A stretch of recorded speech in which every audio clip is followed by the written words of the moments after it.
La pregunta es, familia, ¿qué esperamos en Shavuot? ¿Qué esperamos en el día de Pentecostés? ¿Qué es lo que estamos esperando?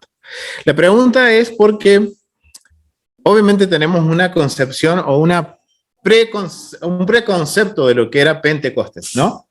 Ahora, si yo les pregunto, ¿qué es lo que ustedes piensan que estamos esperando en Shavuot?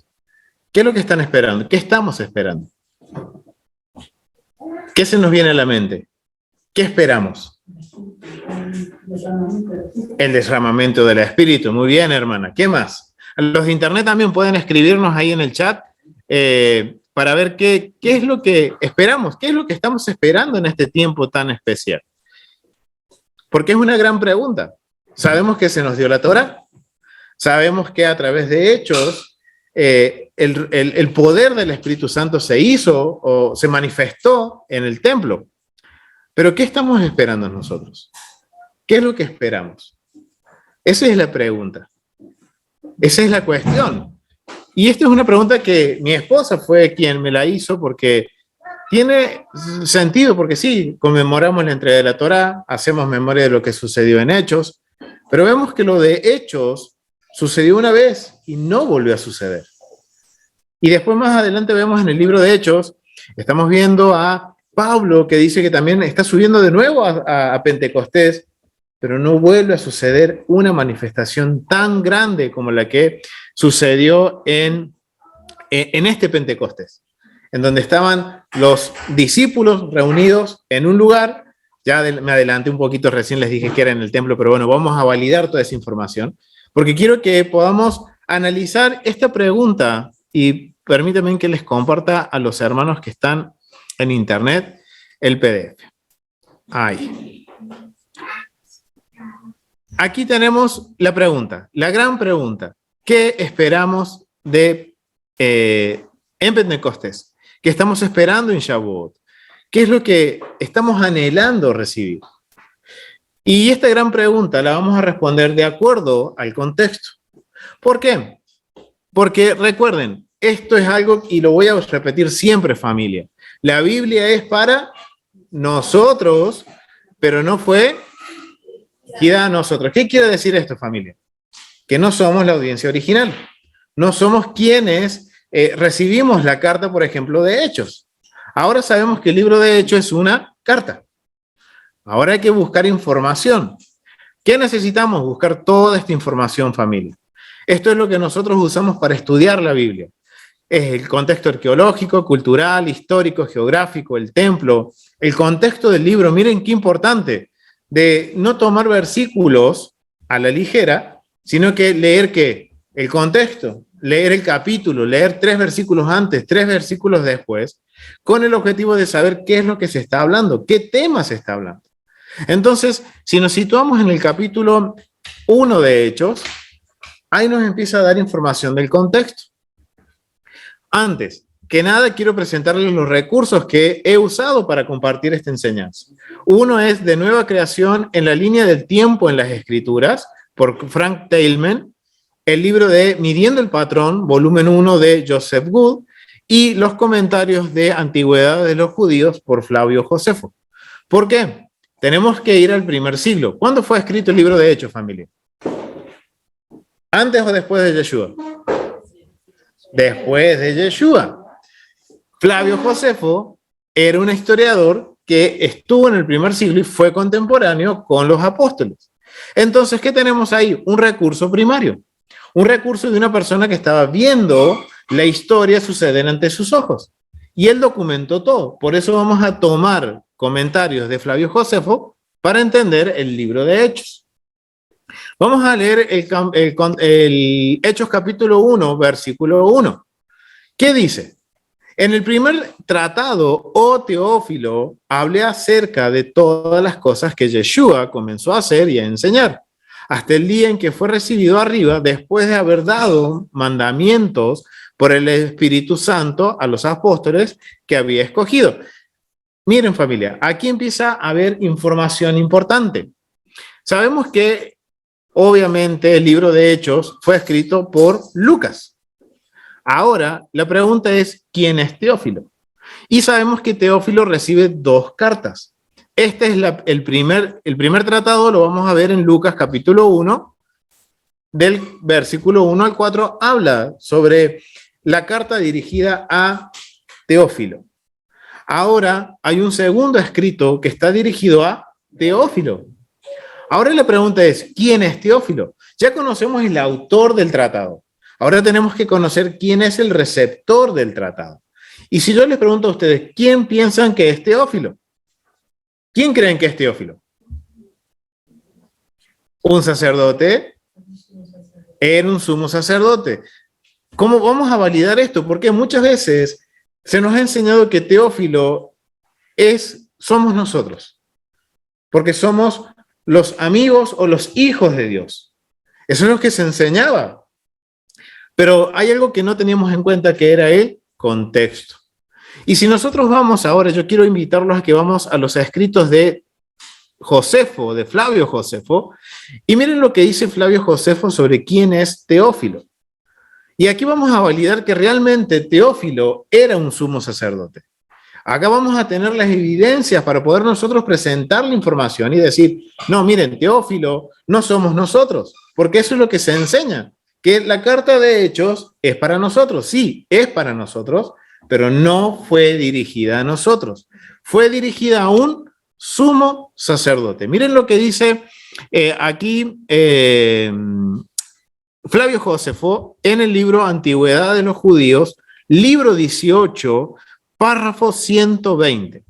Acá está hablando sobre la conquista de el Imperio Romano, está hablando de Vitelio. Dice, Vitelio se pone en marcha contra Aretas, obedeciendo así la orden de Tiberio, pero da marcha atrás al enterarse de la muerte del emperador. Eso es lo que está sucediendo históricamente. Ahora, si nosotros conocemos la historia, trazamos la línea del tiempo, nos vamos a ubicar en una temporada entre los años 10 antes de la era del Mesías, antes de la era común, al año 40 de la era común. O sea, miren el fragmento de tiempo que estamos abarcando. Y en todo esto cuenta la situación aquí sobre Vitelio, que iba a cruzar por Judea, que obviamente iba a conquistar una nación. Y resulta, miren lo que a mí me llamó la atención, fue aquí abajo cuando habla en esta parte, precisamente que habla sobre un Teófilo. Dice, y él que participó en la... Bueno, vamos a leer un poquito antes porque miren, acá está hablando sobre Herodes. Herodes, sabemos que él era el rey de Judea. Vamos a leer un poquito sobre eso. Dice, y como él estaba decidido a llevar su ejército a través de Judea, y aquí está hablando de Vitelio, iba a llevar a toda la infantería a través de Judea, acudieron a encontrarse con él los hombres principales de la nación judía y le rogaban que evitara el tránsito por su país, puesto que, según ellos, les decían, las normas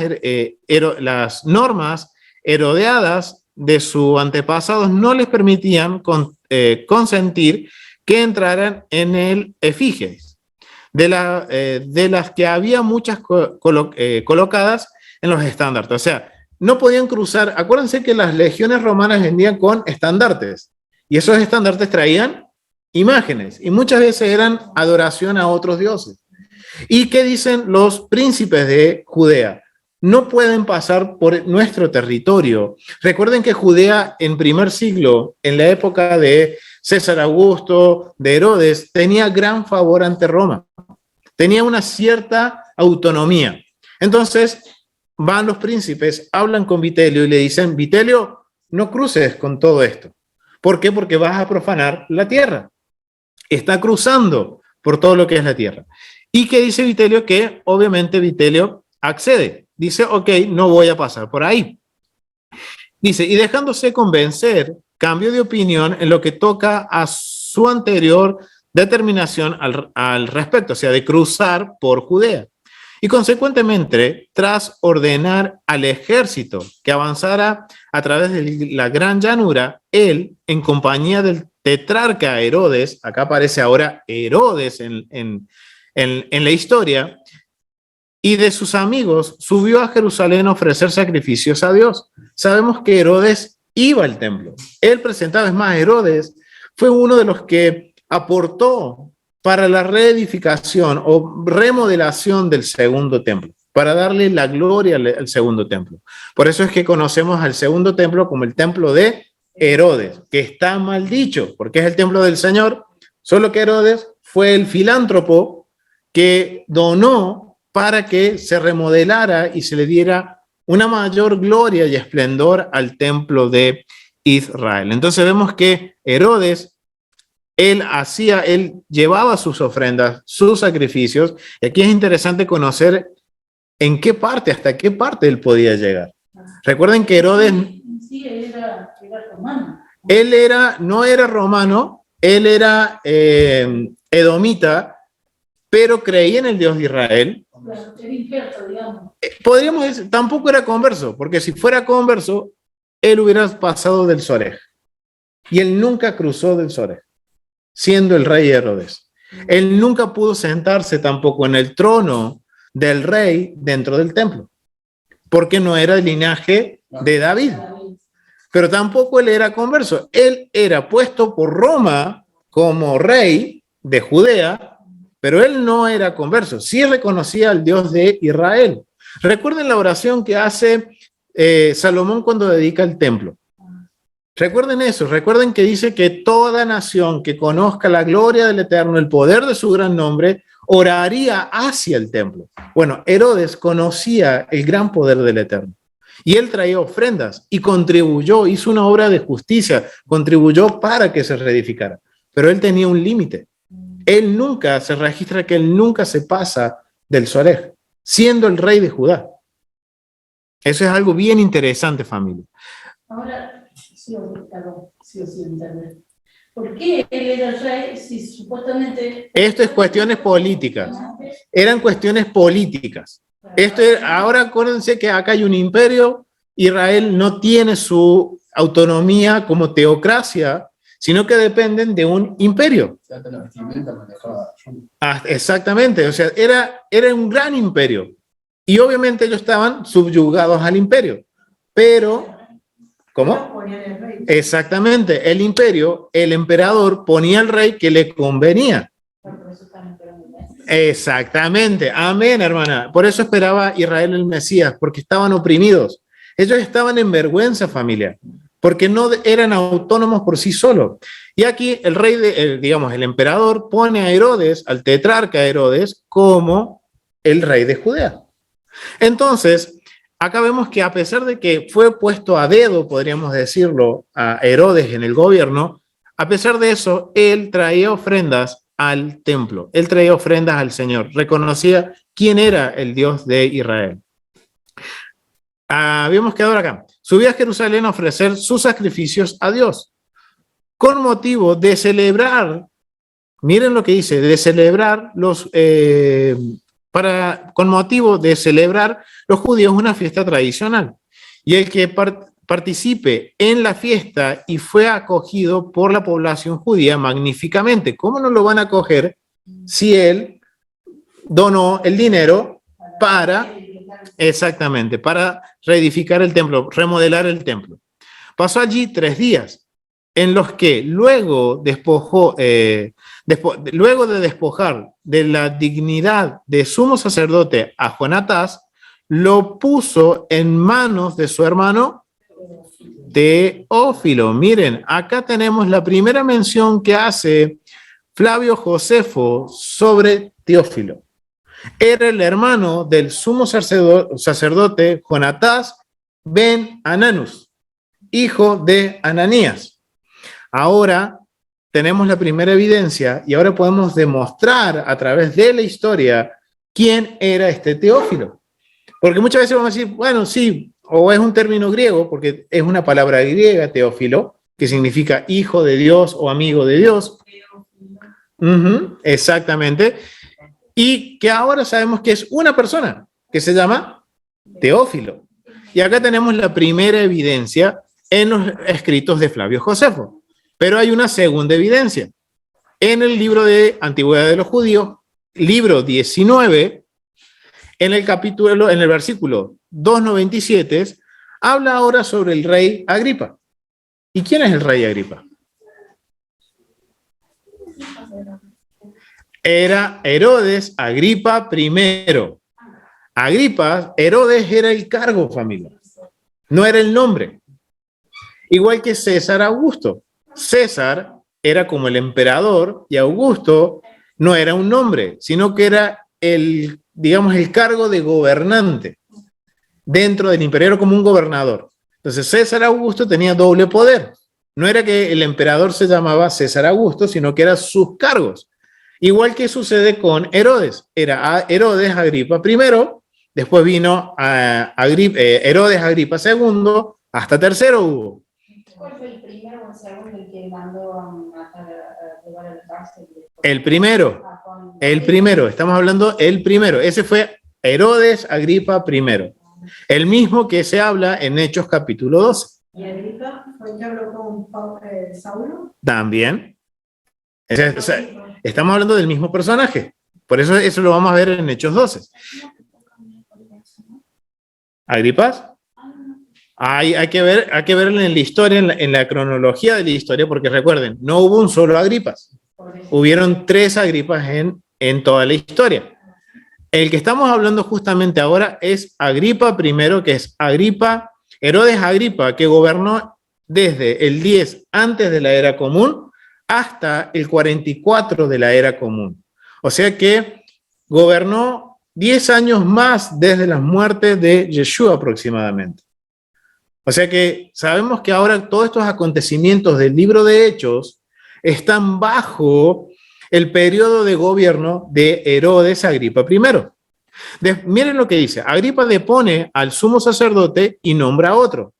Vemos que en el libro 18 destituye a uno y lo nombra a Teófilo, al hermano. Ahora está Teófilo siendo el sumo sacerdote y ahora miren lo que dice. Agripa, el rey Agripas, o Herodes, después de haber rendido culto otra vez al Dios perfectamente, o sea, vemos que Herodes, a pesar de que él no era israelita de nacimiento, él reconocía, como dice, y recuerden las palabras de Salomón, toda nación, no hace falta que sean conversos, pero que reconozcan el nombre del Eterno y vean en la mano fuerte del Eterno. Esas naciones van a clamar hacia Israel y van a enviar sus ofrendas. Eso es lo que decía el rey Salomón cuando dedicó el templo, el primer templo. Aquí tenemos un ejemplo de algo que está sucediendo así. Y acá vemos a Agripa, que entonces dice, después de haber rendido culto a Dios perfectamente, depuso al sumo sacerdote Teófilo.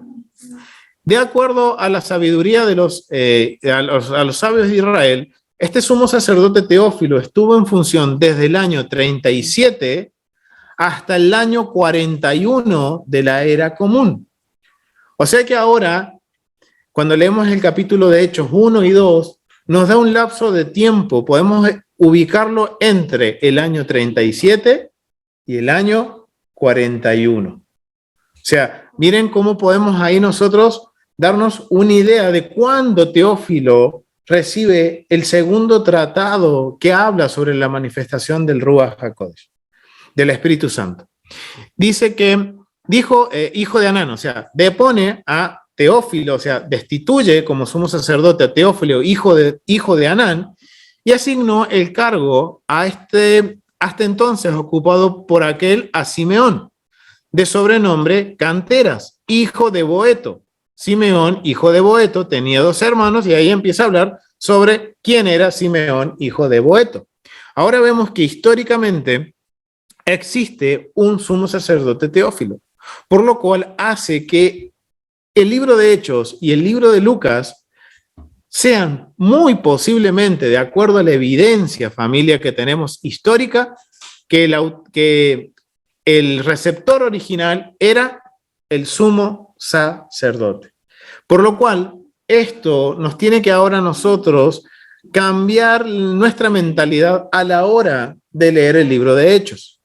Si fue escrito a un sumo sacerdote, ¿cómo lo tengo que leer? Tratando de entender qué es lo que comprendía un sumo sacerdote. Y eso nos va a ayudar a entender el vocabulario que usa Lucas para hablar sobre este acontecimiento y de todo el libro de Hechos. Porque recuerden que Lucas está haciendo como un recuento de toda la historia, de la vida de los creyentes del Mesías.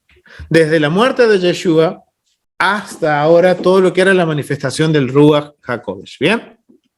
Entonces, ahora que sabemos quién es el autor y quién es el receptor, vamos a empezar a analizar en contexto el libro de Hechos para responder esta pregunta. ¿Qué estamos esperando realmente del día de Shavuot?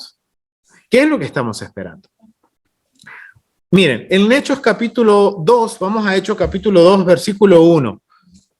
Dice lo siguiente: cuando llegó el día de Pentecostés, estaban todos unánimes juntos. Y de repente vino del cielo un estruendo como de un viento recio que soplaba, el cual llenó toda la casa donde estaban sentados. Ahora, si esto fue escrito a un sumo sacerdote, ¿qué entendía el sumo sacerdote como la casa? Ajá, muy bien. Ahora los voy a poner a prueba. Igual a los hermanitos que están en internet, ahora los pongo a prueba. Si es el templo, ¿cómo sabemos que es el templo? ¿Cómo me pueden validar que digamos que se conocía el templo como la casa? ¿Cómo pueden validármelo? Puede ser. Así como se solía llamar el templo. Está bien, sí. Era un nombre, el templo en hebreo era conocido como el Beit HaMidash, que significa Beit casa, HaMidash, la presencia. Pero si yo les digo, bíblicamente, algo bíblico, a través de la Biblia que ustedes me puedan... Porque era la fiesta. Shavuot, puede ser. Muy bueno, porque eso es conociendo qué es la arquitectura y la geografía. Pero si yo les digo, ¿qué precedente bíblico ustedes me pueden dar de que al templo se lo conocía como la casa? Ezequiel. 43:10. ¿Quién lo tiene? Ezequiel 43:10. Búsquenlo rápido.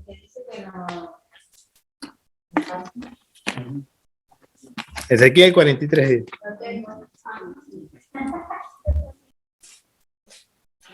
Ezequiel 43:10. Y acá está la evidencia, familia. Estamos aprendiendo a establecer evidencia. ¿Qué dice? A ver, Sofi, ¿qué dice? En voz alta. Muestra la casa de Israel. Ven, ahí tenemos una evidencia bíblica de que al templo se le decía casa. Miren, el profeta Ezequiel dice, 43:10, enseña esta casa. No le habla de templo, no habla de lugar santo, no le está hablando de santuario, sino directamente como casa. Entonces, ahora miren lo que estaba en la mente de Teófilo, el sumo sacerdote. Ahora, si yo les digo, y como estudiantes del templo, porque hemos hablado bastante del templo, ¿en qué sector se podían estar sentados?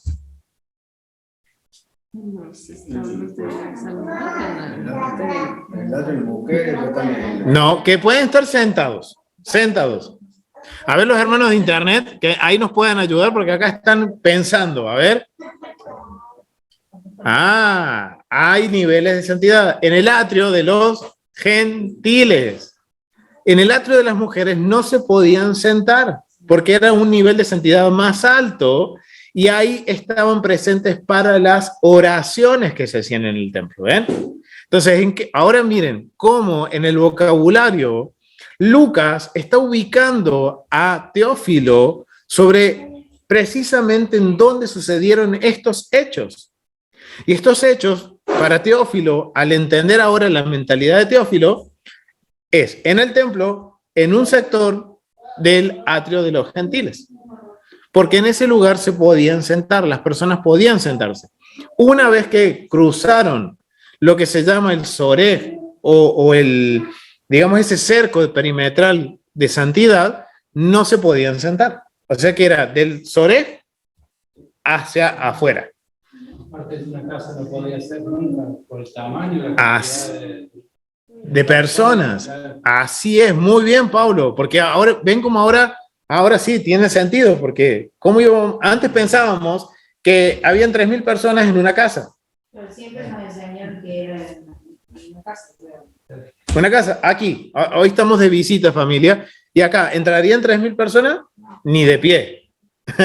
Entonces, ven, ahora cómo vamos poniendo nosotros en contexto y vamos entendiendo qué es lo que está sucediendo. Y ahora, miren qué importante ahora saber qué es lo que está pensando este sumo sacerdote Teófilo.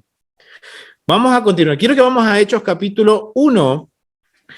Vamos a leer del versículo 12 en adelante. Capítulo 1 del versículo 12 en adelante. Y acá yo quiero que vamos a ver qué otra información más nos puede mostrar. Miren cuánta información hay en estos capítulos, en estos 2 capítulos que hablan y simplemente nos estamos enfocando en el poder del Ruach HaKodesh. Sí, amén, gloria a Dios por el poder. Pero hay mucha más información que nos van a ayudar a entender la esencia del mensaje que está recibiendo Teófilo. Miren lo que dice, versículo 12, capítulo 1, versículo 12. Entonces volvieron a Jerusalén desde el monte que se llama del Olivar, el cual está cerca de Jerusalén, camino de un día de reposo. Miren, yo esto lo tengo acá en negrita, familia, ¿saben por qué? Porque, muy bien, Guada, lo hemos visto. ¿Cuánto es un día de reposo? 1 kilómetro y algo. A ver, ¿quién más? ¿Quién da más? 1,15. 1,15. O sea, miren miren la información, familia, que se nos está revelando ante nuestros ojos. ¿Cómo sabemos que es 1,15? No. ¿Cómo sabemos? Por un mandamiento. Hay un mandamiento. Ajá, muy bien. Ese mandamiento es el que determina lo que es un camino de reposo. Miren cómo Lucas le escribe a Teófilo, que no le tiene que decir, oh, excelentísimo Teófilo. Ellos estaban en el Monte de los Olivos y ahora, si conocemos la topografía de Jerusalén, ¿dónde está el Monte de los Olivos? Enfrente del Monte del Templo. Está enfrente. ¿Hacia el sector? ¿Hacia qué sector? ¿Hacia él? Hacia el este. Muy bien, Guada. Hacia la puerta del este, enfrente del templo, se encuentra el Monte de los Olivos. Ahora miren cómo estamos ubicándonos geográficamente. Ahora entendemos que hay un camino de Shabbat, un día de reposo entre el Monte de los Olivos y el templo. Hay 1,15 kilómetros, de acuerdo a lo que nos está diciendo Lucas. Pero miren lo interesante, que Lucas no tiene que nombrarle el mandamiento tal con relación a Éxodo tanto, sino que les dice camino de día de reposo. ¿Y qué es lo que está entendiendo en este momento Teófilo? Miren, es el mandamiento 24 de los 613 que el Eterno nos dio, que se encuentra en Éxodo capítulo 16, versículo 29, que nadie salga de su lugar en el 7º día. La esencia del mandamiento: tenemos prohibido caminar en Shabbat más allá de ciertos perímetros o límites. Las leyes: de acuerdo a las leyes de la Torá, está prohibido caminar más de 12.000 o 24.000 codos, más allá de la casa más alejada de la ciudad. Los sabios, sin embargo, como medida de precaución, o sea, que esto los sabios lo están haciendo para que no poner algunos cercos, para que no se nos vaya la mente a que vamos a hacer paseo. Porque tengo que ir hasta el templo en día de Shabbat, pero vivo a 10 horas, o digamos, vivo a 2 horas, 3 horas de Jerusalén. ¿Qué hago? Paseo. ¿Ven? Los sabios dicen, vamos a poner esta limitación para que en todo el tiempo estemos meditando el propósito del día de reposo. No es para hacer paseo, sino que es para qué? congregarnos para hacer santa convocación y estar todo el tiempo meditando en qué voy, estar meditando en el Eterno, en adorar al Eterno. Y miren lo que dicen, los sabios por una precaución, o sea, como algo, algo como, la verdad es como que ellos están preocupados en que no perdamos nuestro foco. Y dice, prohibieron caminar más de 1.000, 2.000 codos o aproximadamente 625 millas o 1,15 kilómetros. Ahora, cuando nosotros volvemos a Hechos, capítulo 1, versículo 12, ya sabemos que cuando les dice, lo está ubicando a Teófilo en un lugar geográfico, en un punto geográfico que es el templo, y dice, no estaban más lejos que un día de reposo. Miren, les voy a leer de otra versión de la Biblia, la Dios habla hoy, y es más clara. La Dios habla hoy, versículo 12, dice así, desde el monte llamado de los Olivos, regresaron los apóstoles a Jerusalén, un trecho corto, precisamente lo que la ley permitía caminar en Shabbat, en sábado. Miren, esta versión es mucho más claro. Y aquí le está citando un mandamiento. Ahora entienden por qué también es importante que estudiemos los mandamientos. Porque en el primer siglo no nos van a decir el mandamiento tal, no. Hay un vocabulario que identifica el mandamiento. Y en este caso es el camino de un día de reposo. Ahí el camino de un día de reposo, dice camino de día de reposo. ¿En referencia a la distancia o que era un día especial? Porque el camino de Es un día, dice camino de un día de reposo. Bien, ¿cuándo aplica el día de reposo? Aplica cuando es día de reposo, porque es un tiempo señalado. Entonces, es la forma de ubicar. Sabemos que ahora va a hablar sobre lo que es Pentecostés. Entonces, estamos hablando sobre una festividad. Pentecostés es un Shabbat, es un tiempo especial. Entonces, aplica que se hable del camino de reposo. No es solo distancia, sino que también ubicándonos en el tiempo, ubicándonos en qué festividad o qué era una festividad. Bien. Versículo, sí, Pablo. El tiempo de cambiar, digamos, por la facilidad que tenemos del transporte y todo eso, ya no puede ser 1 y pico, sino podría ser un poco más. Pero tendríamos que esperar a que haya un Sanedrín para que pueda modificar eso. Pero ¿cómo nos vamos a volver si nosotros bueno, pero esto era exactamente, Pablo. Esto tiene un contexto. En este contexto, la interpretación era esa del mandamiento. Era así. Hoy hay que esperar a que venga un Sanedrín y nos diga, bueno, ahora estas son las nuevas limitaciones o estas son las nuevas interpretaciones. Pero esto nos da una enseñanza. Esto ya recuerden, y yo los invito a que vayan y vean cuando hablamos sobre Éxodo capítulo 16, ¿era? 16, 29, hablamos sobre este mandamiento en específico y le dedicamos un tiempo y profundizamos y tratamos de entender cómo podríamos hoy aplicarlo. Así que los invito a que vayan y vean en el canal de YouTube ese estudio en específico, ¿bien? Sino que ahora estamos viendo que el vocabulario nos está asociando no solo al templo, sino que también a los mandamientos. Miren lo que dice, versículo 13, y entrados subieron al aposento alto. Esto también es otro nombre en el cual se conoce al templo. Ya sabemos que casa y aposento alto están relacionados al templo. Pero miren que acá ya aparece una palabrita que presta confusión. Donde moraban Pedro y Jacobo. ¿Qué entienden cuando yo leo eso? la casa de Pedro. La casa de Pedro y Jacobo. Porque morar, ¿qué significa morar? Vivir. Vivir, habitar.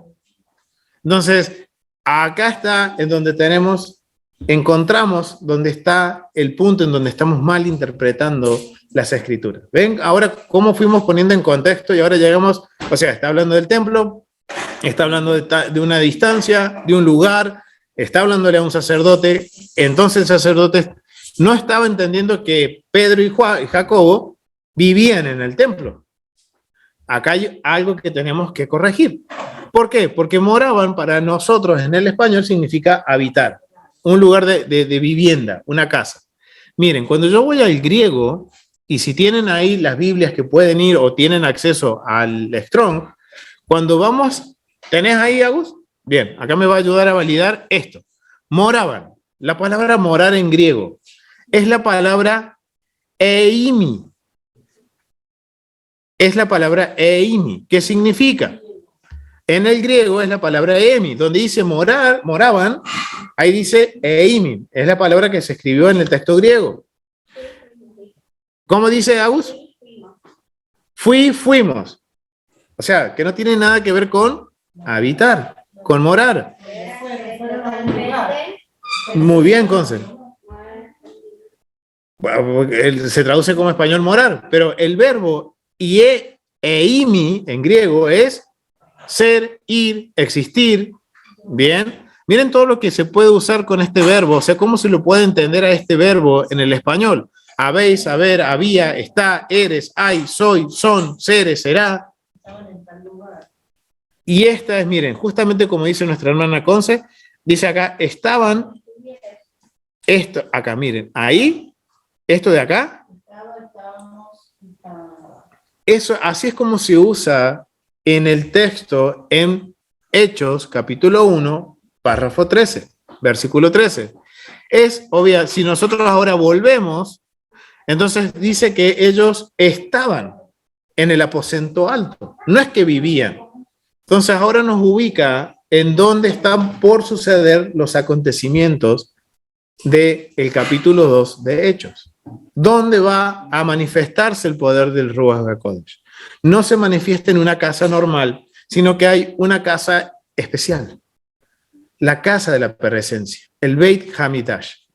Ahora en el templo. Pero dice en los aposentos altos. Era una parte de más santidad. Y dicen que estaban sentados en... Es que todo el templo se conocía como aposento alto. ¿Por qué? Porque el templo estaba sobre...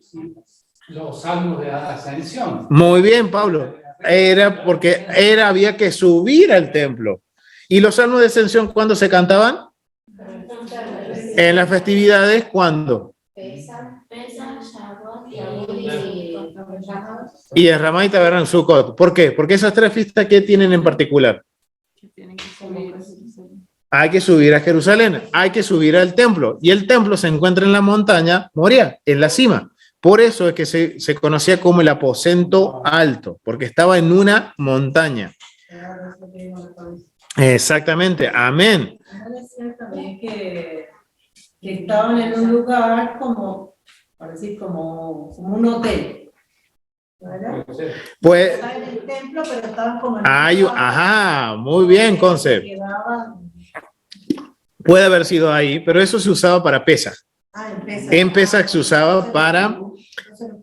No, está bien, es que es parte de las festividades. Y eso era en las murallas de los 500 por 500, existían habitaciones de 10 codos por 10 codos para que pudieran comer el Pesaj delante de la presencia del Eterno.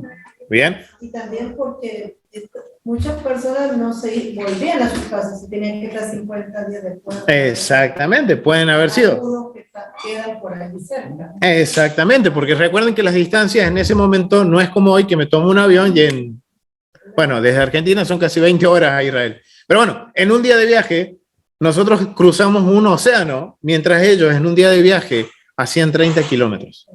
Miren la gran diferencia. Entonces no iban a estar volviéndose, ya que tenían una temporada de 2 o 3 meses, estas eran las vacaciones, podríamos decirlo, para el pueblo, para nosotros, para el pueblo de Israel, ¿bien? Porque tenían que estar volviendo, venían a Pesaj y a los 50 días tenían Shavuot. Es mejor nos quedemos 3 meses acá cerquita y nos presentemos. Y ahora sabemos por qué cuando sucede la manifestación del Ruach HaKodesh había tantos, digamos, judíos o conversos que vivían fuera de Israel, de otras naciones. ¿Por qué? Porque ellos estaban celebrando Pesaj y se habían quedado, vinieron a celebrar Pesaj y se quedaron para el día de Shavuot. ¿Bien?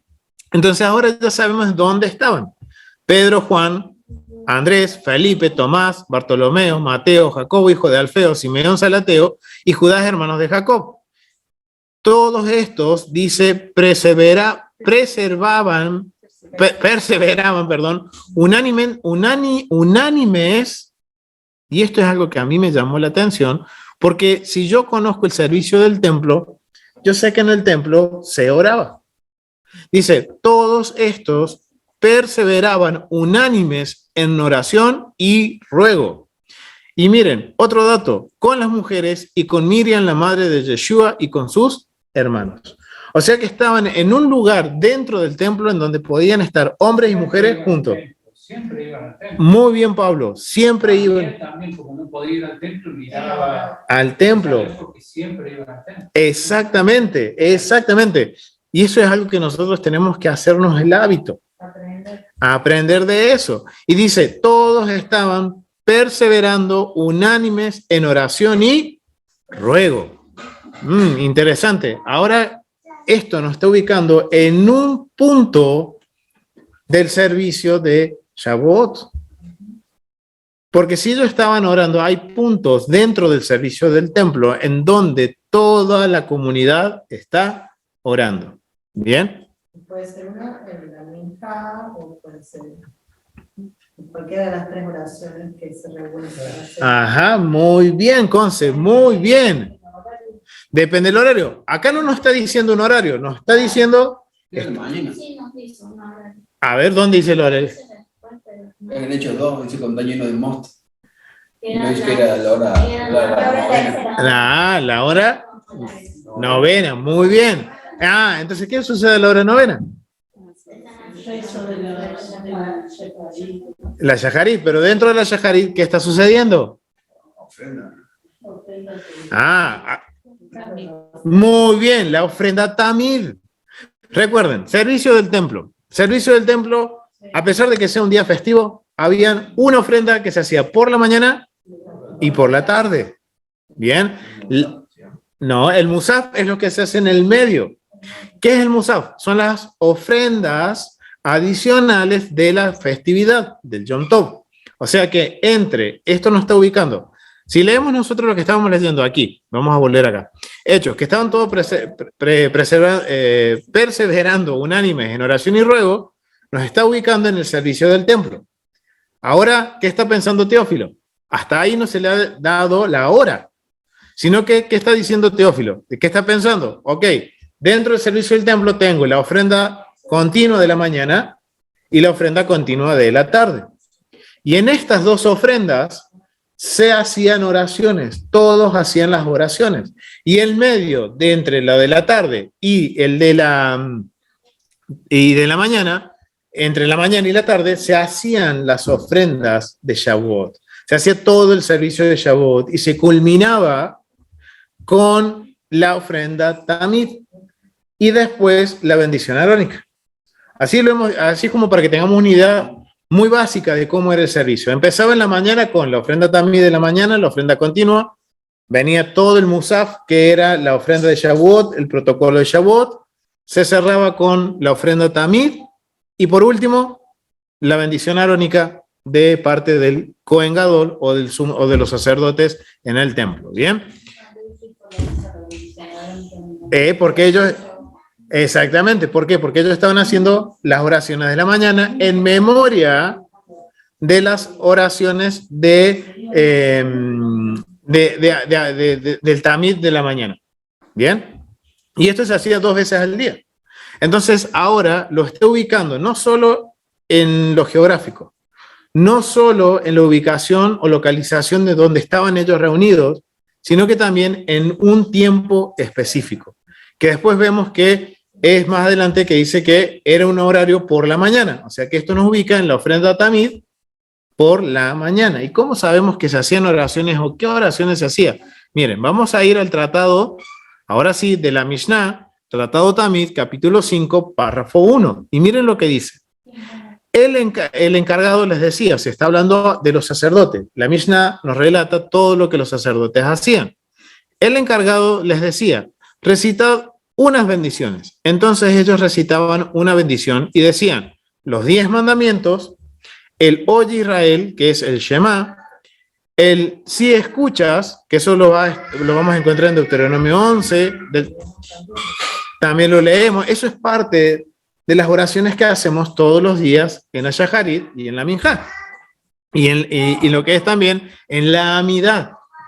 Y esto es algo bien interesante porque cuando uno ve la ofrenda Tamid, cuando se está presentando el Cordero Tamid en el altar, están sucediendo un montón de cosas simultáneas. Mientras se está colocando el Cordero, se estaba limpiando, se estaba ordenando el lugar santísimo, se estaba prendiendo el incienso, se estaba orando también, y acá nos está diciendo un precedente de lo que se oraba mientras se presentaba la ofrenda Tamid.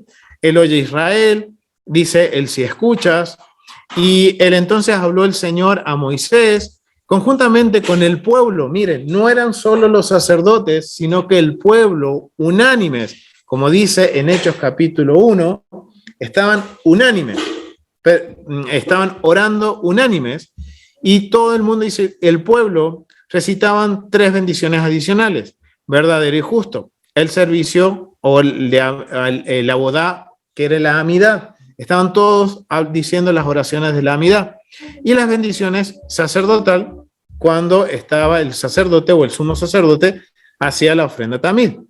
El sábado, miren, añadían una bendición por la guardia sacerdotal que terminaba, porque era cambio de guardia en el templo. Otro dato interesante, ¿ven? Entonces, ahora, miren todo lo que, en pocas palabras, Lucas le está diciendo a Teófilo. Miren cómo ahora, al estudiar nosotros el templo, al estudiar los mandamientos y el contexto, tenemos ahora una imagen más amplia. Nos podemos ahora dar una dimensión de lo que estaba sucediendo, ubicándonos en el templo, ubicándonos en el tiempo, ubicándonos en la festividad y conociendo quién está escuchando lo que está relatando Lucas. Ahora, hay otros precedentes bíblicos, y esto es bien interesante, familia, porque yo quiero aquí que pensemos en una cosa, familia. Ahora ya nos hemos ubicado en el tiempo, sabemos cuándo se manifestó el Ruach HaKodesh. Pero en la historia de Israel, ¿cuántas veces se manifiesta la presencia del Eterno en su santuario? ¿Cuántas veces? Y todavía la ofrenda, porque no cuando subía el incienso tenía que subir. Pero voy a hacer más específico, familia. ¿Cuántas veces hay una manifestación visible de la presencia o del poder del Eterno? No. Cuando descendió el fuego en el Salomón. En Salomón tenemos una. Y cuando se inauguró el tabernáculo en el desierto, que fue casi el mismo cuando descendió el de Salomón. Ahí son 2. Pero la manifestación así de Eterno, por eso Yeshua se dice en momento con nosotros. Pero algo visible, una columna, dice que acá eran, ¿qué es lo que descendió sobre los apóstoles? Una lengua de fuego. Lenguas de fuego, columnas de fuego. ¿Cuántas veces en la historia descendió columnas de fuego sobre el templo? Cuando se le prende el árbol a Moisés. Hay otra, pero no era el santuario. No era el santuario. Y como dice Aldo, fueron 3 veces en la historia. Hoy podemos ver que son 3 veces en la historia que hubo una manifestación en el santuario que todo el mundo pudo ver que era la presencia del Eterno. Algo visible. Y miren ahora la conexión que podemos hacer con este acontecimiento, en donde en Hechos dice que fueron lenguas de fuego que descendieron del cielo. ¿Qué descendió del cielo cuando dedicó Salomón el templo? Una columna de fuego. Cuando fue dedicado el tabernáculo, ¿qué descendió? Una columna de fuego. También hubo una manifestación visible. Los que estaban allí escuchaban todo. Exactamente. Elías también.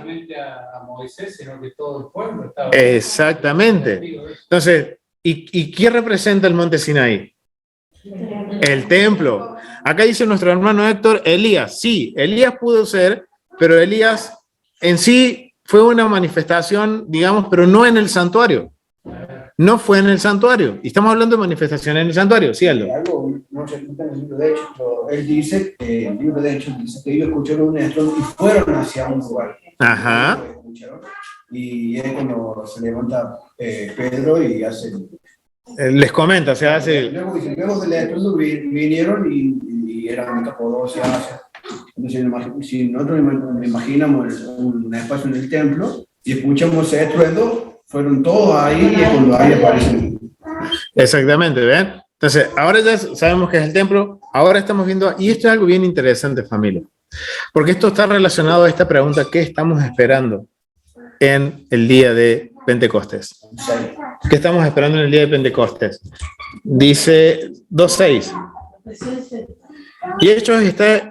Y hecho este estruendo, se juntó la multitud y estaban confusos, porque cada uno les oía hablar en sus propias lenguas. Ok, bien, muy bien, hermano.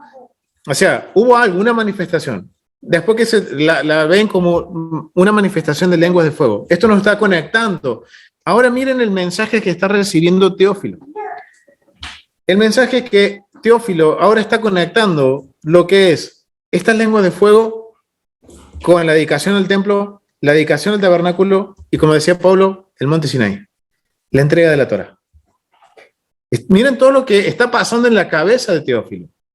De acuerdo a su percepción, a lo que él entendía, él está comprendiendo de que esto tiene una conexión con estos acontecimientos que están sucediendo en el templo. Ahora es bien interesante porque hay evidencias bíblicas de que en tiempos de oración hay una manifestación del Eterno. Miren, voy a compartirles de vuelta y quiero compartirles estas evidencias, familia. Vamos a Hechos capítulo 10. Vamos a Hechos capítulo 10. Ajá. Vamos a Hechos capítulo 10. ¿Quién lo tiene para leerlo en voz alta? Agus, en voz alta vamos a leer los primeros versículos de Cornelio. Había en Cesarea un hombre llamado Cornelio, centurión de la compañía llamada la Italiana, piadoso y temeroso de Dios con toda su casa, y que hacía muchas limosnas al pueblo y oraba a Dios siempre. Este vio claramente en una visión, como a la hora 9 del día, que un ángel de Dios entraba donde él estaba y le decía: Cornelio. Él, mirándole fijamente y atemorizado, dijo: ¿qué es, Señor? Y le dijo: tus oraciones y tus limosnas han subido por la memoria delante de Dios. Amén. Envía pues ahora. Amén. Entonces, hay una manifestación. ¿En qué horario dice que estaba? Las 3 de la tarde. Y si conocemos el servicio del templo, ¿qué sucedía a las 3 de la tarde? Inicia la ofrenda Tamid. Se está haciendo la minjá.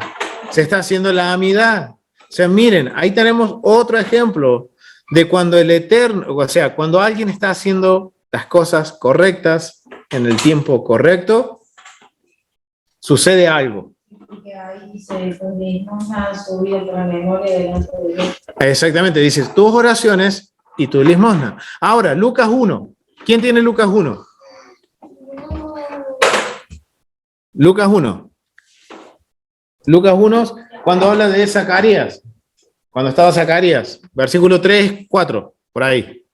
Después de haber investigado con diligencia de su origen, me ha parecido bien escribir con el nombre. Esa es la parte de Teófilo, más abajo entonces tiene que. ¿No vamos a buscarlo? En los días de Herodes, rey de Judea, un sacerdote llamado Zacarías, de Arquía. Su esposa se llama... Alto, Guada, alto, Aguada. ¿Qué dice? En los días de... ¿Y hechos suceden en los días de...? ¿Qué está sucediendo ahí? Un día cuando Zacarías ejercía sacerdocio ante Dios en ninguno de sus grupos, conforme a la sacerdocio, le desafió a ofrecer un incienso en la gloria del Señor. Toda la multitud del pueblo estaba afuera orando. El ángel del Señor de pie a la derecha del altar del incienso. Al verlo, Zacarías se turbó y el temor se apoderó de él. Pero el ángel le dijo: Zacarías, no temas, tu oración ha sido oída. Elizabeth, tu esposa, dará a luz un hijo y lo llamará Juan. Tendrás gozo y alegría, y muchos se gozarán de su nacimiento, porque él será grande del Señor, no beberá vino ni licor, y se llena del Espíritu Santo, aunque es de aún desde el seno de su madre. Amén. Ahora vemos otro acontecimiento, otro precedente bíblico, que mientras estaban orando, ¿qué sucedió? Sí. Y en estos Juan, o sea, dice que el que viene después de él va a bautizar con fuego. También, miren cuántas conexiones podemos estar haciendo. ¿Y qué está sucediendo en Hechos? Descienden las lenguas de fuego. Ujú. Entonces, miren familia, vemos ya 3 casos dentro de los escritos del primer siglo que se están haciendo las cosas correctas en el momento correcto. Ahora, si nosotros estamos esperando la presencia del Eterno, ¿estamos haciendo las cosas correctas en el tiempo correcto? Y esto yo quiero invitarlos a que piensen en esto. Si todos los apóstoles y las mujeres estaban en el templo, ¿cuál era su condición? ¿Cómo ellos tenían que presentarse al templo? Limpio de mano y puro de corazón. ¿Qué quiere decir eso? La pureza moral, pureza espiritual. Muy bien, traémoslo y traemos, ¿qué es eso? Pureza moral y pureza ritual. O sea, miren todo lo que está entendiendo Teófilo y que quizás nosotros no entendíamos y solo nos enfocábamos en la manifestación del Espíritu, pero no habíamos caído que para que esa manifestación se llevara a cabo necesitaba recipientes como el agua, para retener el agua. Y esto se lo voy a tomar a mi esposa que me hizo ese comentario. ¿El agua es bendición? Y de acuerdo al recipiente, ¿va a ser de bendición o no? Si el recipiente está sucio y yo pongo agua pura, ¿va a ser de bendición ese agua? Entonces, esos recipientes que recibieron el Ruach HaKodesh tenían que ser recipientes aptos, puros, moralmente puros, ritualmente puros porque están en el templo. O sea, miren esos detalles que nunca tuvimos en cuenta. Y también podemos tener en cuenta también que Cornelio no pudo él nunca entrar al templo, por ende ritualmente estaba impuro. Exactamente. Pero eso no le impide de recibir el Espíritu. Amén. Muy bien. Cornelio iba al templo, aunque sea ahí con los gentiles, y oraba también. O sea, estaba... Miren, y muy buena pregunta, Pablo. Muy buena pregunta porque tenemos que conocer ahora cómo era la vida de un soldado romano. Si lo veían en el templo, ¿saben qué pasaba con Cornelio? Cao. Frito en ley. ¿Por qué? Era traición. También, que cualquiera que venga, Que venga, ore. ore. ¿Qué es lo que estaba? Ah, muy bien. Ahora sí, Pablo. Estaba orando hacia el templo. ¿Hacia qué lugar oraba Cornelio? Un general romano. Y miren, wow, qué hombre valiente. Porque él estaba poniendo en juego la vida de él y de su familia por honrar al Padre, por honrar a Dios. Porque se enteraba el César de que él estaba adorando a otro Dios que no era el del culto imperial. Como dice la pastora Nereida, frito ley. Ese hombre moría. Porque dice que era conocido en el pueblo. Ajá. Obras de justicia y bondad. Entonces ahí vemos cómo... No era privado, porque era conocido. No, pero es conocido en el ámbito judío, exactamente. Y ahora, ¿pero por qué el Eterno respaldaba a Cornelio? Porque estaba haciendo, como dice el Moré Rafi. Exactamente, como dice el Moré Rafi. Esta frase es del Moré Rafi. Hacer las cosas correctas en el momento correcto. Entonces ahora miren todos estos detalles que ahora al analizar el poder del Ruach HaKodesh, como desciende. Si nos enfocamos en eso, sí, amén, es necesario, pero miren cuántas otras cosas hay necesarias.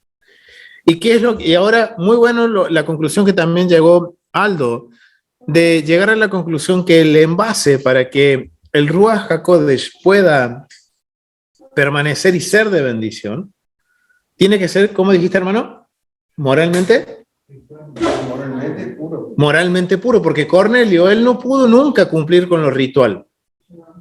Porque él era romano.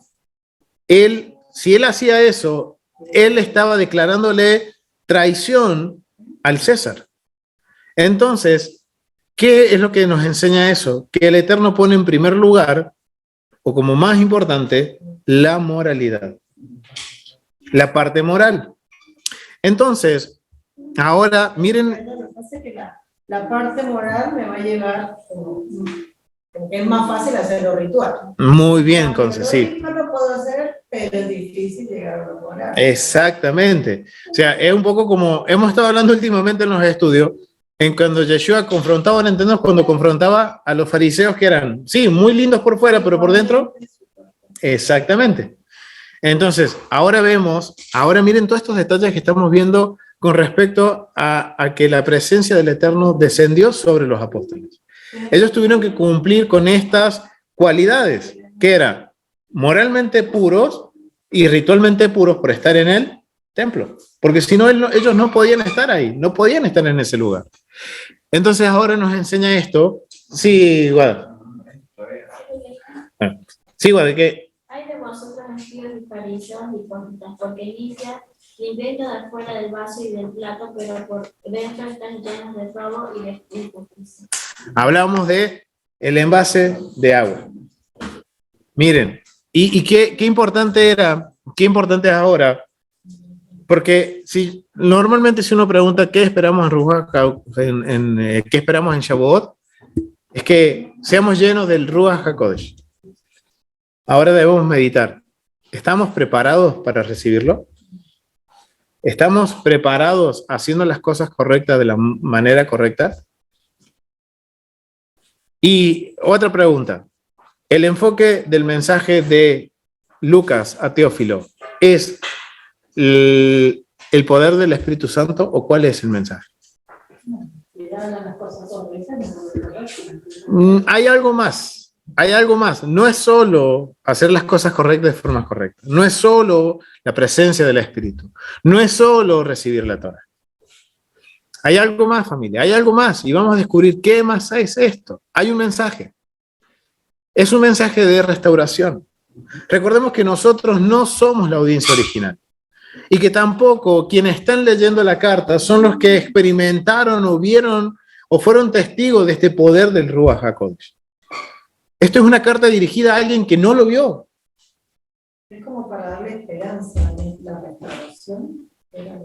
Es De Lucas, exactamente de... Estaba cerca la restauración, digamos. Estos son los eventos que se está armando para el comienzo de la restauración. Así es. Muy bien, Conce. Sí, que eso. No, ya anoche estábamos viendo el pastor Walter y él comparaba con lo que pasó con Noé. Que ahí, bueno, después de, digamos, que todos murieron en el diluvio, después el Señor restauró todo y eran restauración. Yo estaba comparando con esto, pero no recuerdo bien. Ajá, ahora vamos a marcar estos precedentes. ¿Por qué? Porque esta es la esencia del mensaje que Lucas le está tratando de transmitir a Teófilo.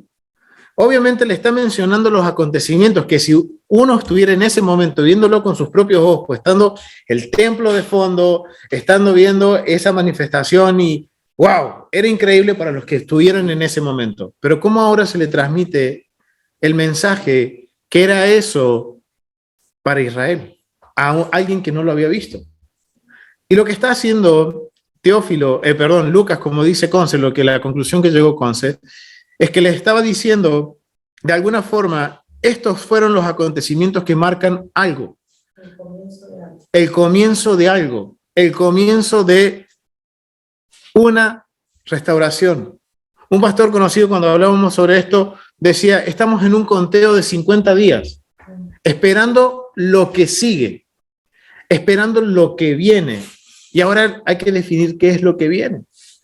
No es solo la entrega de la Torah, no es solo el poder del Espíritu. Son cosas que si nosotros... ¿Cómo? Reavivamiento. Un reavivamiento, una restauración. ¿Restauración de qué? Bueno, para nosotros no tiene esa palabra como sentido. Nosotros no estamos pensando en la restauración. Exactamente. Muy bien, entonces nosotros, en lo que menos se nos ocurre a nosotros cuando hablamos de Pentecostés, es el tiempo de restauración.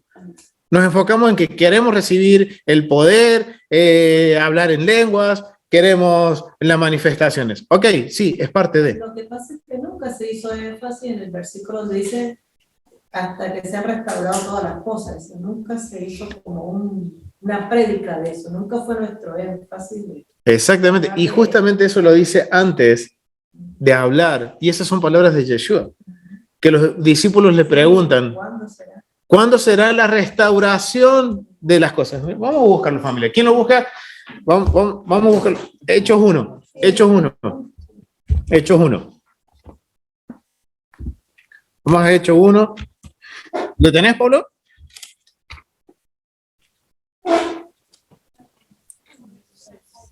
Uno 6, Pablo. ¿Qué dice Pablo?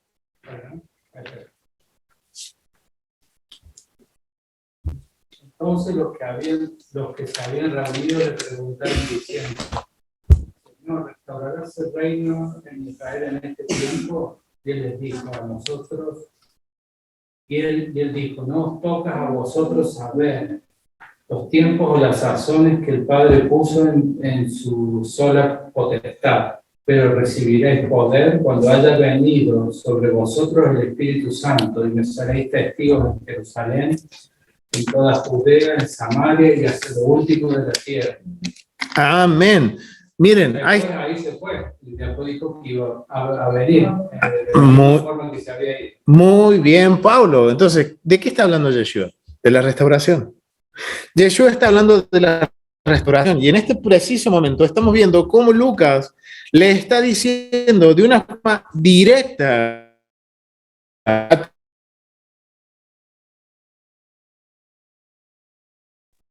Perdón, familia, que se nos desconectó el internet. Hubo un problema de internet, pero estábamos hablando de. Un segundito, estábamos hablando de que Lucas les está haciendo bien claro a Teófilo de que hay un proceso de restauración. De que ese proceso de restauración estaba marcado por una señal. ¿Y cuál era la señal? El poder del Ruach HaKodesh. Pero Pablo, digamos, Lucas, no solo se lo deja explícito, sino que también se lo hace saber de otra forma. Hay cierta información que le va a dar Lucas a Teófilo. Miren, hay mensajes, hay cositas que están ahí ocultas que podemos hoy nosotros.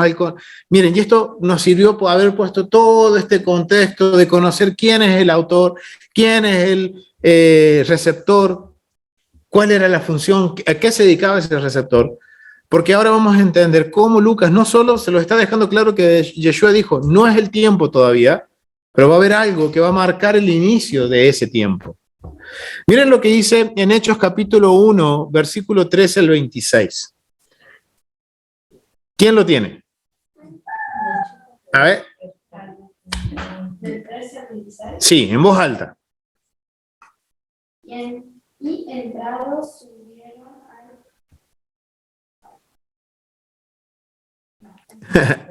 Agus. y entrados subieron al aposento alto donde moraba Pedro y Jacobo, Juan, Andrés, Felipe, Tomás, Bartolomé, Mateo, Jacobo, hijo de Alfeo, Simón el celote y Judas, hermano de Jacobo. Todos estos perseveraban unánimes en oración y ruego, con las mujeres y con María, la madre de Jesús, y con sus hermanos. En aquellos días Pedro se levantó en medio de los hermanos, y los reunidos eran como 120 120.000. un número. Y dijo, varones hermanos, era necesario que se cumpliese la escritura en que el Espíritu Santo habló antes por boca de David acerca de Judas, que fue guía de los que prendieron a Jesús, y era contado con nosotros y tenía parte en este ministerio. Pues, en el salario de su iniquidad, adquirió un campo y cayendo de cabeza, se levantó por la mitad. Amén. Entonces, acá vemos que miren cómo continúa la historia. O sea, empieza haciendo una presentación, Lucas, y empieza ahora, le dice en los versículos anteriores que Yeshua dijo, no, esto es el tiempo, todavía va a haber una restauración, no es el tiempo, va a haber una señal, pero miren acá hay otra cosita adicional. En este punto, ¿cuántos apóstoles o cuántos discípulos eran que estaban reunidos? 11. Y cuando leemos el capítulo 26, el versículo 26, ¿qué dice? Fuertes y la suerte cayó sobre Matías y fue con todo con los 11 apóstoles. ¿Qué hubo acá? Una restauración. Se restauraron los 12 discípulos, los 12 apóstoles. El 12 representa ¿a quién?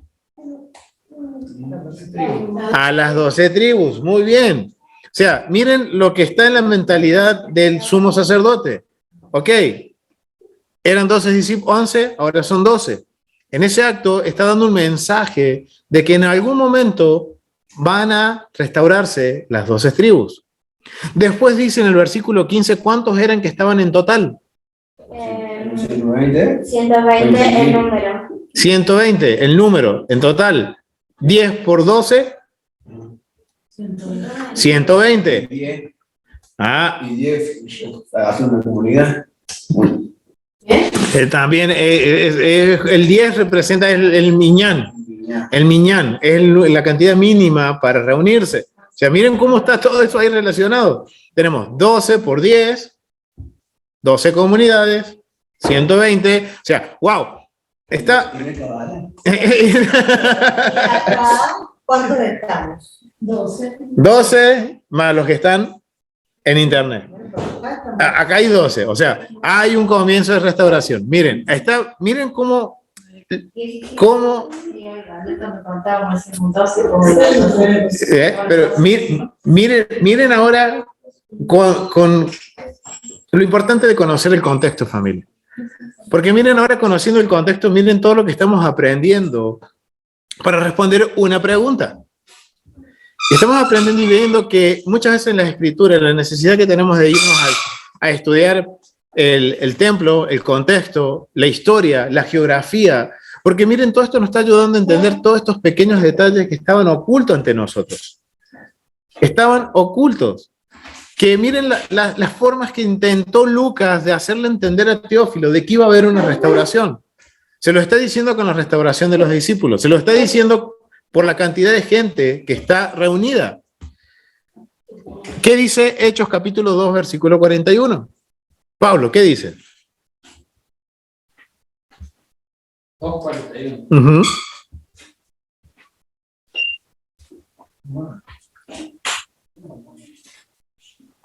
Recibieron su palabra, fueron bautizados y se nos unieron en ese día como 3.000 personas. Dice que se unieron 3.000 personas, se añadieron 3.000 personas.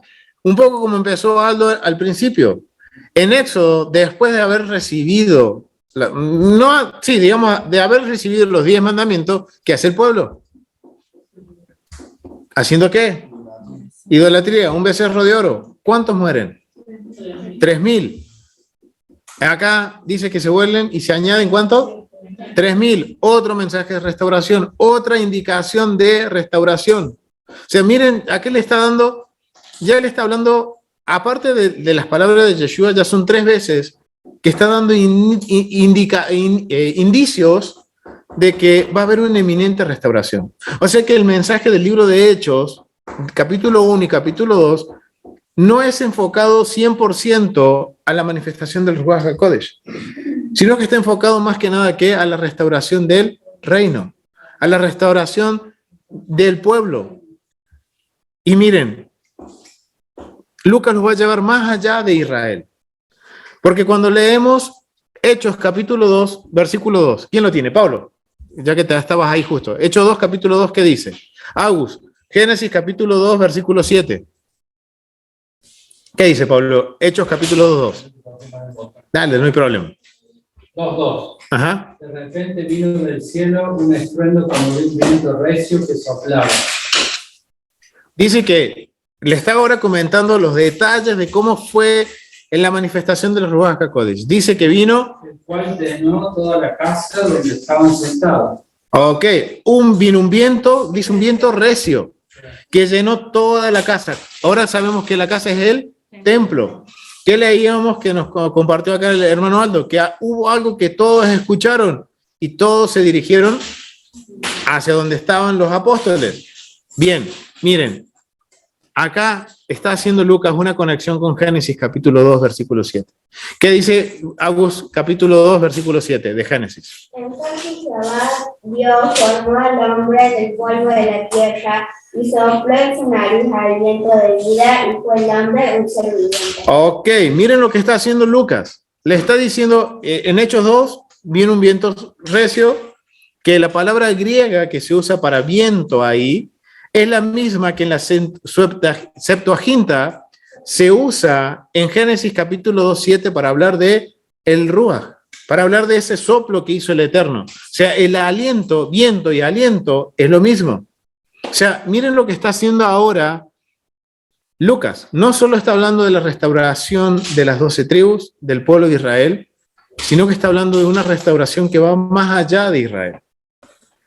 Y no solo en ese punto, sino cuando ahora leemos Hechos capítulo 2, párrafo 4. Guada, ¿qué dice? Todos fueron llenos del Espíritu Santo y empezaron a hablar en otras lenguas según el Espíritu concedía hablar. Ahora vamos a Ezequiel capítulo 37, versículo 9. ¿Quién lo tiene? Agus. Me dijo, profetiza al Espíritu, profetiza, hijo del hombre, y di al Espíritu. Así ha dicho Jehová el Señor. El Espíritu ven de los cuatro vientos y sopla sobre estos muertos y vivirán. Amén. Miren lo que está haciendo. Miren hasta qué punto está llevando la restauración Lucas, que está tratando de comunicar que la profecía de la restauración ha comenzado.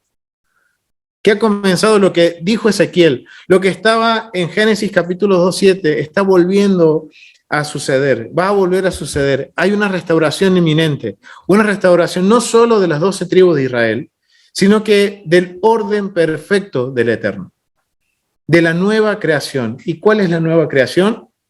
Génesis capítulo 1, Génesis capítulo 2. Que va a haber un momento en que todos vamos a volver al Edén. ¿Cuándo empezó esto? ¿Cuándo empezó esta restauración? En Hechos capítulo 2.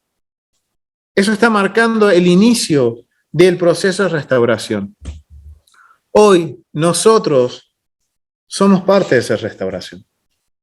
Ahora nosotros somos parte de esa restauración. Y esto es la respuesta a la pregunta que iniciamos. ¿Qué esperamos en el día de Pentecostés? No es solo esperar el poder del Espíritu Santo. No solo es recibir la Torá. Hay algo más. Y hoy nosotros tenemos la bendición que somos parte de esta restauración. Y ahora vamos a entender por qué el libro de Ruth es uno de los libros que se lee en esta temporada de Shavuot.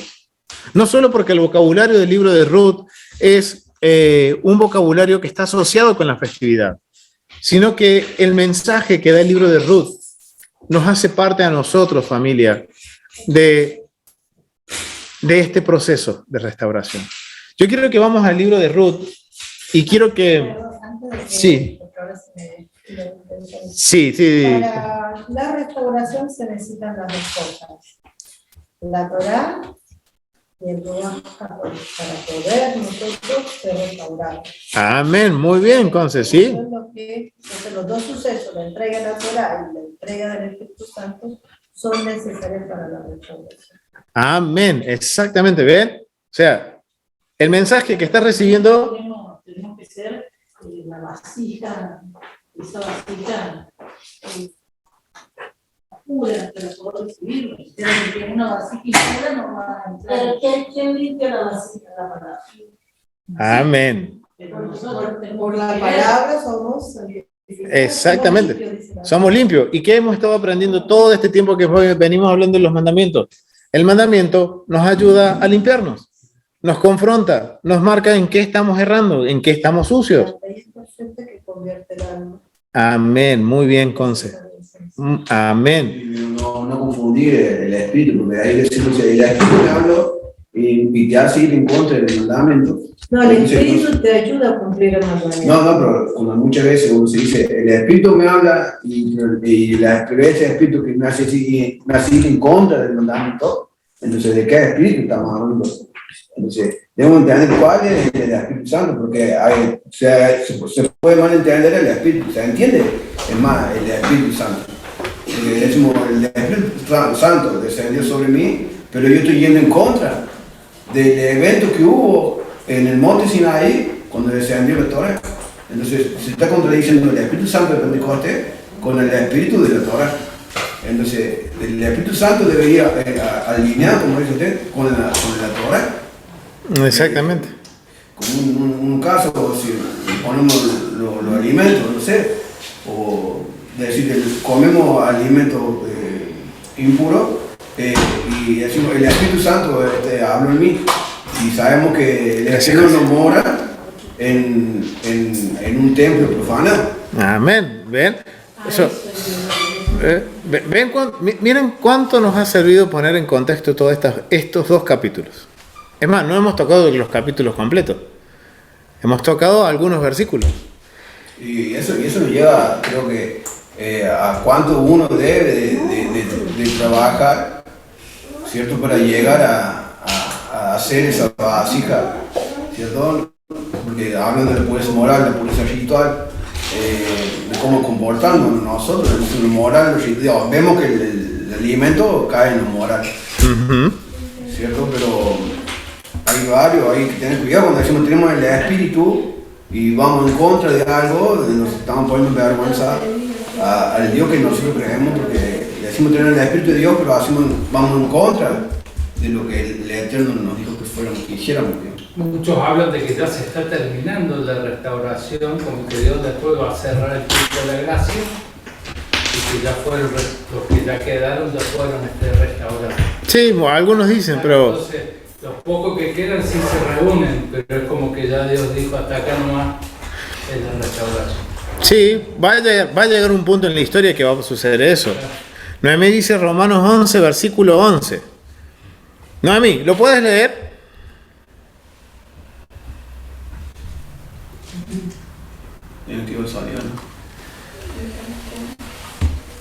Ya el sonido, ahí ponemos sonido, ahí, dame un segundito, Noemí. Me había olvidado que estaba en bloqueo el sonido, ahí está. Ahora sí, Noemí. Bueno, estaba leyendo varios versículos, espera que vaya a buscarlos de vuelta a Romanos. Ya son que memoria argentina. Tengo a mi hija más chiquita al lado mío acá. Amén.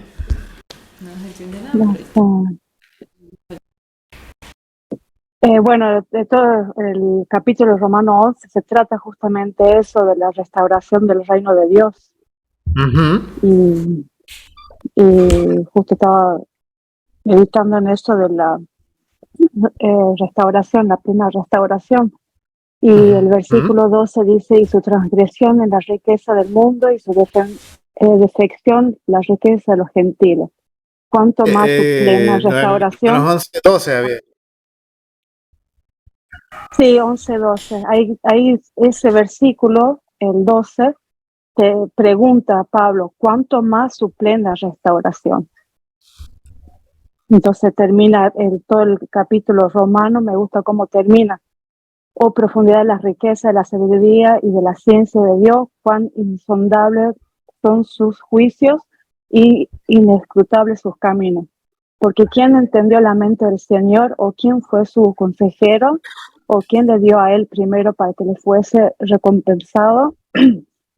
Porque de él y por él y para él son todas las cosas. A él sea la gloria por los siglos. Amén.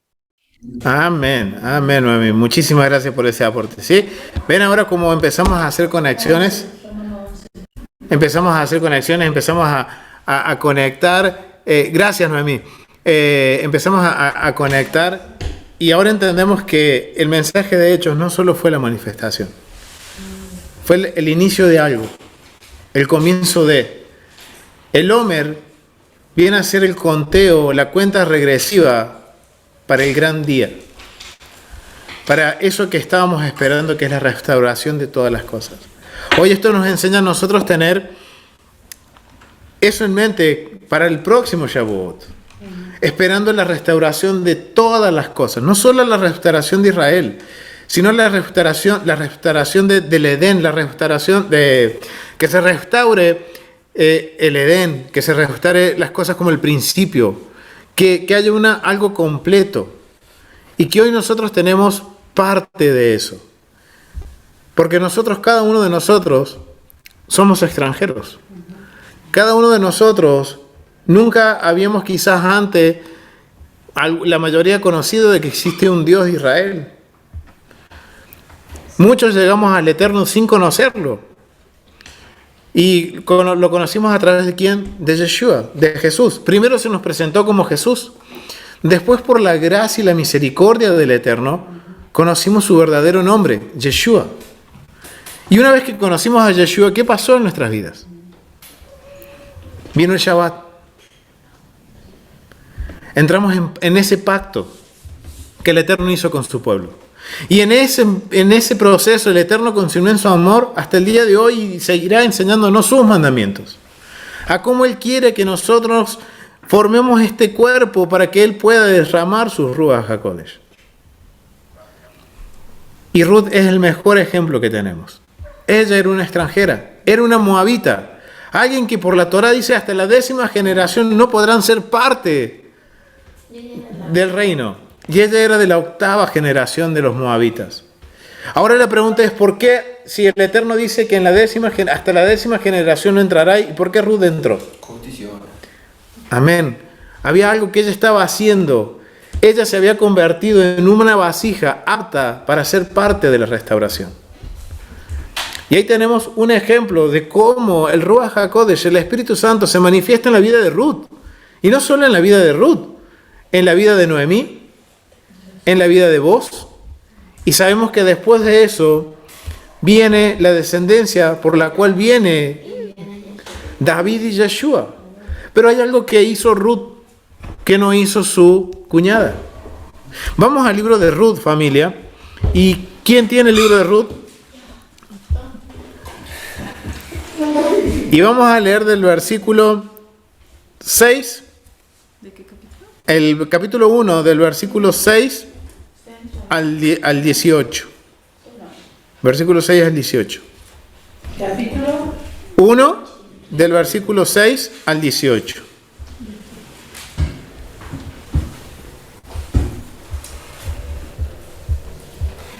¿Lo tenés, Agus? Sí. Con voz de trompeta, Agus. Entonces se levantó con sus nueras y regresó de los campos de Moab, porque oyó en el campo de Moab que Jehová había visitado a su pueblo para buscar. Salió pues del lugar donde había estado y con ella sus 2 nueras, y comenzaron a caminar para volverse a la tierra de Judá. Y Noemí dijo a sus nueras: andad, volveos cada uno a la casa de su madre. Jehová haga de vosotros misericordia, como la habéis hecho con los muertos y conmigo. Y conceda Jehová que hayáis descansado cada una en casa de su marido. Luego les besó y ellas alzaron su voz y lloraron. Y le dijeron: ciertamente nosotros iremos contigo a tu pueblo. Y Noemí respondió: volveos, hijas mías, ¿para qué habéis de ir conmigo? ¿Tengo yo más hijos de vientre que puedan ser vuestros maridos? Volveos, hijas mías, idos, porque yo ya soy vieja para tener marido. Y aunque dijese: esperanza tengo, y esta noche estuviese con mi marido, y aún diese a luz, ¿habéis vosotras de esperarlos hasta que fuesen grandes? ¿Habéis de quedaros sin casar por amor a ellos? No, hijas mías, que mayor amargura tengo yo que vosotras, pues la mano de Jehová ha salido contra mí. Y ella alzaron otra vez su voz y lloraron. Y Orfa besó a su suegra, mas Ruth se quedó con ella. Y Noemí dijo: he aquí tu cuñada se ha vuelto a su pueblo y a sus dioses. Vuélvete tú tras ella. Amén. Vamos a esperar hasta ahí. Miren lo que está sucediendo aquí. Estamos hablando de Ruth, que era una moabita. Y que habían quedado ahora con su suegra viudas. Orfa, Ruth y Noemí. Y al principio dice que ambas le dicen a Noemí, vamos a ir a tu pueblo, vamos a volver contigo. Y obvio, ¿cuántos hoy dicen eso. No, yo creo en el Dios de Israel. Yo quiero ser parte de la restauración. Yo quiero ser parte de Israel. Amén. Pero cuando Noemí empieza a decirles de que no va a ser una situación fácil. Porque es viuda. Es viuda, Bueno, las tres. perdió las tierras. Las tres son viudas, que eso es señal de vergüenza en el Antiguo Medio Oriente. Noemí perdió todo, extranjera, no tiene más hijos, no tiene más nietos, no tiene a quién más darle. ¿Y cuál fue la respuesta de Orfa? Mejor. Y miren cuál era la actitud de Orfa. La actitud de Orfa era, no, yo te voy a ir contigo, voy a ir con Ruth, vamos a estar contigo. Pero cuando Noemí empieza a poner, digamos, las cartas sobre la mesa y decirles, miren hijas, no hay más que vergüenza, humillación, no va a ser fácil volver a la tierra. Más ellas que eran moabitas. ¿Y qué hizo Orfa? Dijo, hasta luego, un beso y me voy. Pero ¿qué resulta? Miren lo que dice Noemí. ¿Cuál fue la respuesta de Noemí? Dice, entonces Noemí le dijo, mira, le está diciendo ahora a Ruth, mira, Noemí, mira, tu cuñada se vuelve a su país y a sus dioses. ¿Qué está haciendo Orfa? Volviendo hacia atrás. Al principio vemos que Orfa pareciera que va hacia adelante. Quiere ir a la tierra, quiere ir a donde vive Noemí, y que Noemí viene de una tierra que hoy estaba siendo bendecida, en este punto, ¿no? Pero ¿qué hizo Orfa? Volvió para atrás. Somos libres de elegir. Exactamente, muy bien, Pablo. Tenemos la libre elección. ¿Quiero ser parte de la restauración o solo quiero serlo de labio? ¿Solo quiero gozarme de las bendiciones, pero no quiero obediencia? No quiero pasar, obviamente, el obedecer va a traer momentos en que, va a haber momentos en que vamos a ser probados. Orfa dijo, yo no quiero pasar por eso. No, la humillación. Porque yo pensando en la situación de Ruth, que ella es el moabita, ir a la tierra de Israel, y cómo digamos, la persona, digamos, va a decir, el judío como va a rechazar a la persona. Uno de los que se habla en esta época acerca de que cambiaron la fiesta de parte del judaísmo por la resurrección de Yeshua. Y dice, y el judío no le interesa qué hace el cristiano, no le interesa de cómo vive, qué hace, porque ellos no se sujetan a la Torah. Entonces, cuando nosotros vemos ahora que nosotros queremos venir a la tierra, queremos ser parte del pueblo, y lo queremos sujetar, y hacemos la declaración que hizo Ruth, de decir, y nosotros aceptamos la humillación de eso, ¿quiénes fuimos nosotros? Y en aquel tiempo, la forma que vivimos, y el día de hoy, a partir de hoy, como hizo Ruth, vamos a vivir de acuerdo con el Dios de Israel quiere que vivamos. Entonces, cuando el pueblo vea nuestra actitud de querer obedecer al Dios de Israel, quizás tengan la misma reacción que tuvieron con Ruth. Nuestra lealtad, como Ruth tuvo esa lealtad. Amén. Exactamente, miren qué importante. Y miren acá algo que es bastante interesante que va con todo esto, familia, es que no todos quieren seguir caminando adelante. Y por más que digan, no, yo no voy a seguir, pero sigo creyendo en el Dios de Abraham, Isaac y Jacob, sigo creyendo en Jesús, en Yeshua. Y conocieron. Y esto algo hablábamos, ¿cuándo fue que hablamos sobre esto del conocimiento? El que trae, sí, ya sé. El tener conocimiento, el de que ya fuimos expuestos al conocimiento de la Torah, a los mandamientos, ya no podemos volver atrás. Porque el volver atrás se consideraría lo que hizo Orfa. ¿Qué dice? Orfa se volvió atrás y ¿qué dijo? Se volvió a su país y a sus dioses, a la idolatría. Por más que ella volviera diciendo, no, yo creo en el Dios de Noemí. Lo mismo pasó con el pueblo también se volvió atrás y entraron pocos. ¿Por qué? Porque ahora vemos que el volver atrás no es solo que digo, no voy a seguir adelante, pero sí. En segundo de Pedro dice, si después de haberse alejado de las impurezas del mundo por el conocimiento de nuestro Señor y Salvador Jesús, se enredan de nuevo en ellas y son vencidos a su último estado, viene a ser el peor que el primero. Mejor les hubiera sido no haber conocido el camino de la justicia que después de haberlo conocido volverse atrás del santo mandamiento que les fue dado. Les sucede lo del proverbio tan cierto: el perro se volvió su vómito y la puerca lavada al revolcarse en el lodo. Amén. Lo que sucedió con Orfa. El remanente es pequeño. Es pequeño. Y ese... En ocasiones oramos que seamos parte del remanente. Exactamente. Y que ahora vamos a ver cuál es nuestro esfuerzo ahora. O sea, ¿qué estamos esperando? Y ajá, ahora la pregunta es, ¿qué estamos esperando? Ahora... Parte del remanente. Y ser parte del remanente, miren lo que nos va a demandar. Dice, vete tú, vamos a volver a Ruth. Dice, vete tú con ella, pero Ruth le contestó, no me pidas que te deje. Wow. Y que me separe de ti. Iré a donde tú vayas y viviré donde tú vivas. ¿Qué dice en Zacarías cuando dice que habrá un judío de las cuales 10 naciones se tomarán de su tzitzit? Eso éramos nosotros, familia. Que nos tomamos del manto de Yeshua. Y al tomarnos en el manto de Yeshua de los tzitzit, nos estamos haciendo algo que está haciendo Ruth. Diciendo, nosotros no merecemos ser parte del pueblo. Pero quiero ir a donde tú vas. Quiero servir a tu Dios. Quiero ir a la tierra donde tú vas, como dice aquí. Dice, vete tú y dice, no me pidas, dice, miren cómo le dice Ruth, no me pidas que te deje y que me separe de ti. Iré a donde tú vayas y viviré donde tú vivas. Tu pueblo será mi pueblo. Tu Dios será mi Dios. Moriré donde tú mueras y allí quiero ser enterrada. Que el Señor me castigue con toda dureza si me separo de ti, a menos que sea por la muerte. Wow, familia. ¿Esas palabras salen de nosotros?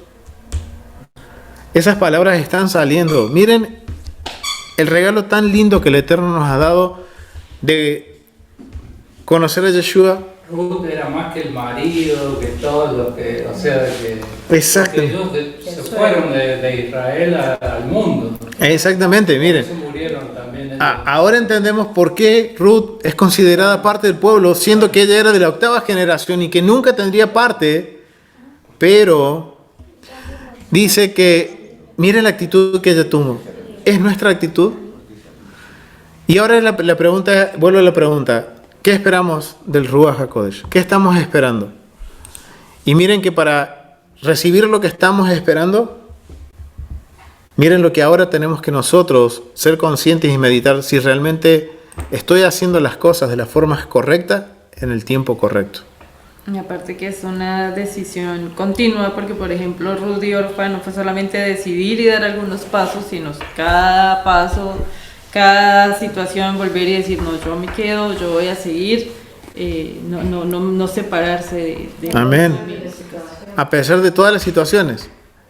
Bueno, Yeshua dijo, yo no les puedo ofrecer nada, yo no tengo ni dónde recostar mi cabeza, así que también él cuando los querían seguir, dijo, bueno, no va a ser fácil, yo no prometo comodidad. Amén. Cuando Noemí le manda a buscar el trigo, o que se recueste sobre los pies de vos, y cómo ella estaba sujeta a Noemí, porque si hubiera sido una persona rebelde, hubiera dicho, no, ¿para qué voy a ir a juntar trigo? ¿O para qué me voy a recostar sobre los pies de vos? Entonces, eso nos dice a nosotros que como Noemí siendo de la casa, conociendo cómo es conociendo cómo son los mandamientos del Eterno, y lo que tiene que suceder para que ella sea redimida, y nosotros también debemos sujetarnos, digamos, a la persona que sabe el mandamiento, porque nosotros no podemos entrar en una nación y querer hacer nosotros como nosotros que somos.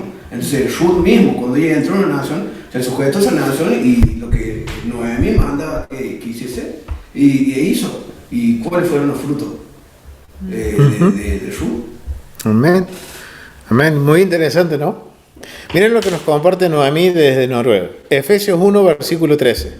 En el tiempo vosotros, habiendo oído la palabra de verdad, el evangelio de vuestra salvación, habiendo creído en él, fuisteis sellados con el Espíritu Santo de la promesa.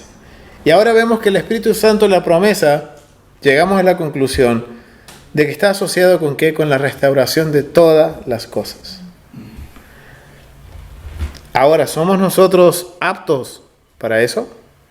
Estamos trabajando en pos de ser esas vasijas, esos recipientes que el Ruach, que es representado por el agua, sea de bendición y no sea de juicio. Porque el Espíritu del Eterno es para condenación o para bendición. Es bendición o maldición. Vivir o morir. Y como decía recién Pablo, tenemos la libertad de escoger.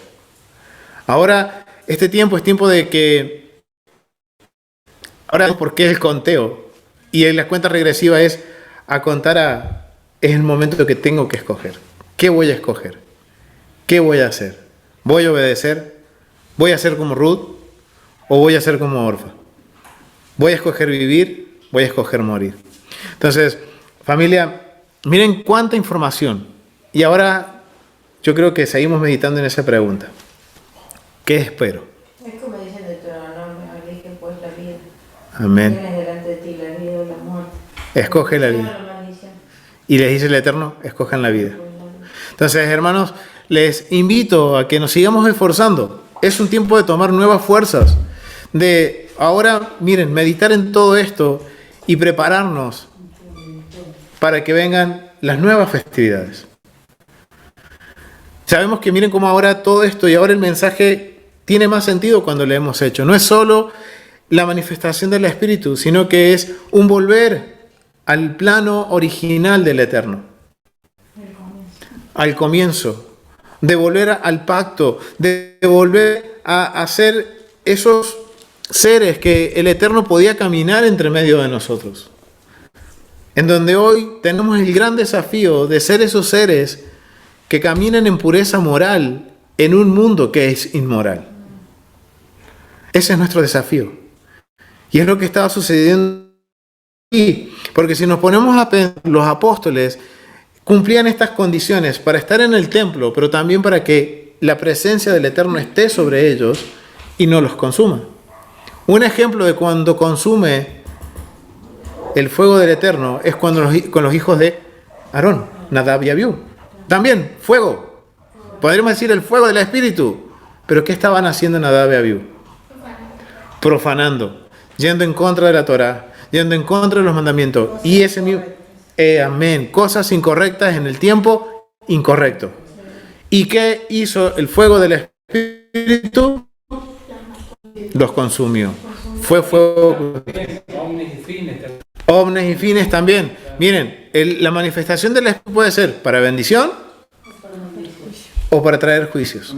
Si hablamos de mente, a mí cuando algo impuro cae en una vasija de barro, se debe de romper, ¿cierto? Pero también Jeremías creo que nos dice que ese mismo vasija de barro se rompe, pero el mismo Eterno nos puede volver a armar y nos volvernos a formar. Entonces, ¿cuál es el mensaje espiritual que podemos tomar? Entonces, nosotros fuimos vasija de barro una vez, y nosotros en un momento nosotros fuimos rotos, ¿cierto? En un momento de nuestra vida fuimos rotos. Entonces, el Eterno fue nosotros ahora que nos volvió a formar en una nueva vasija. Entonces, ¿qué vamos a hacer? Vamos a salpicar la impureza de nuevo en nuestras vasijas para hacer roto de nuevo y no sabemos si vamos a ser restaurados nuevamente. O trataremos de esforzarnos porque esta vasija siga siendo la vasija que el Eterno formó nuevamente. Como la que digo yo, mira que te mando. Amén. Las palabras que son dichas del Eterno a Josué. Josué era el gran luchador, pero el Eterno le dice, esfuérzate y sé valiente en guardar esta ley, en guardar este pacto. Así que miren familia, cuánto hemos podido aprender, cuán profunda es esta pregunta y cuánto tenemos que nosotros meditar, corregir y si realmente vamos a ser como Ruth o como Orfa. Así que los animo, hermanos, a que sigamos adelante, que sigamos aprendiendo juntos.